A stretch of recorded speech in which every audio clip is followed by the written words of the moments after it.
আরে আপনার ছেলের যদি আর একটা বোন থাকতো, আপনি কি চালাতেন না? পরিবারে একজন মানুষ বৃদ্ধি হওয়ার কারণে আপনাদের পরিবার কি ধসে নেমে যাবে? আর একজন বউ আপনার ঘরে এসে আপনার ঘরের দরজা জানলা সব খেয়ে ফেলবে? কেরিয়ার কেরিয়ার কেরিয়ার, চাকরি, এগুলো বলে চিল্লা জীবনকে ধ্বংস করে দিবেন না। প্রত্যেকটা মানুষের জীবনে দুই রকমের ক্ষুধা থাকে, একটি হলো পেটের ক্ষুধা, আরেকটি হলো যৌবনের ক্ষুধা। আমাদের পেটে যখন ক্ষুধা লাগে আমরা খাওয়ার জন্য ব্যস্ত হয়ে পড়ি। একবেলা দুবেলা তিনবেলা যদি আমরা না খেয়ে থাকি, আমরা ক্ষুধা নিবারণের জন্য আপ্রাণ চেষ্টা করে যাই। অনেকে তাদের পেটের ক্ষুধা নিবারণের জন্য চুরি ডাকাতি পর্যন্ত করে থাকে। আপনি কি জানেন এই পেটের ক্ষুধা নিবারণের জন্য মানুষ যতটা নিচে নামে তার চাইতে হাজার লক্ষ কোটি গুণ নিচে নামে যৌবনের ক্ষুধা মেটানোর জন্য? একজন বাবা তার সন্তানের পেটের ক্ষুধা নিবারণের জন্য কি পরিমাণ কষ্টই না করে, মাথার ঘাম পায়ে ফেলে সারা দিন অক্লান্ত পরিশ্রম করে, উদ্দেশ্য সন্তানের মুখে দুমুঠো ভাত তুলে দেবে।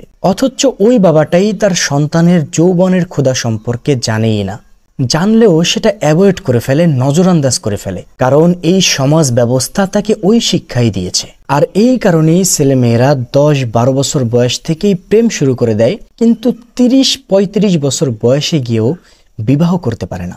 বালেগ হওয়ার পর থেকেই তো তাদের যৌবন শুরু হয়ে গিয়েছে, যৌবনের খিদা লেগে গিয়েছে। তখন থেকেই তারা তাদের যৌবনের ক্ষুধা মিটানোও শুরু করেছে, কিন্তু পদ্ধতিটা ছিল হারাম। আর তাদের এই হারাম পন্থায় যৌবনের খিদা মিটাতে মিটাতে যখন 30-35 বছর বয়স হয়ে গিয়েছে, আর যৌবনের ক্ষুধা নাই, শেষ প্রান্তে চলে গিয়েছে, তখন তাদেরকে বিবাহ দিয়ে দেওয়া হয়। এরপর আর তাদের সংসার স্বামী স্ত্রীর সংসার হয় না। স্বামীর সাংসারিক জীবন হয় কামলার জীবন, আর স্ত্রীর সাংসারিক জীবন হয় কাজের মেয়ের জীবন। দুজনেই যার যার কাজ, দায়িত্ব, কর্মস্থল নিয়ে ব্যস্ত থাকে।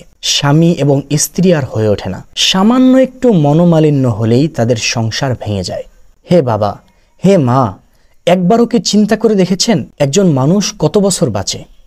60 বছর, 65 বছর? গড়াই তো এটাই বলে যে মানুষটা 60-65 বছর বাঁচবে। সে যদি 35 বছর পড়ালেখা করে চাকরি শুরু করে, এরপর যদি তাকে বিবাহ দেন, সে তার সাংসারিক জীবনটা কবে কাটাবে? সে বালেগ হওয়ার পর থেকে এই যে 15-20 বছর কাটালো, সে এই দীর্ঘ 15-20 বছর পর্যন্ত যে যৌবনের ক্ষুধায় ক্ষুধার্ত ছিল, এই ক্ষুধার কারণে সে যে কত পাপ কাজ করেছে, কত অবৈধ কাজে জড়িয়েছে, এইগুলোর জবাব কে দিবে? আপনি তো বেশ সমাজের কথা চিন্তা করছেন, আপনি তো বেশ সামাজিক মানুষ হয়ে গিয়েছেন। আদৌ কি বাবা মা হতে পেরেছেন? আপনাদের প্রায়ই বলতে শোনা যায় যে নিজের পায়ে না দাঁড়ালে বউকে খাওয়াবে কি? নিজে একটা ভালো চাকরি না করলে বউকে কিভাবে রাখবে? আপনি কি জানেন আপনি বিবাহ দেওয়ার আগে আপনার সন্তান 4-5টা 7-8টা প্রেম করে ফেলেছে? সে তার গার্লফ্রেন্ডকে কিভাবে চালিয়েছে?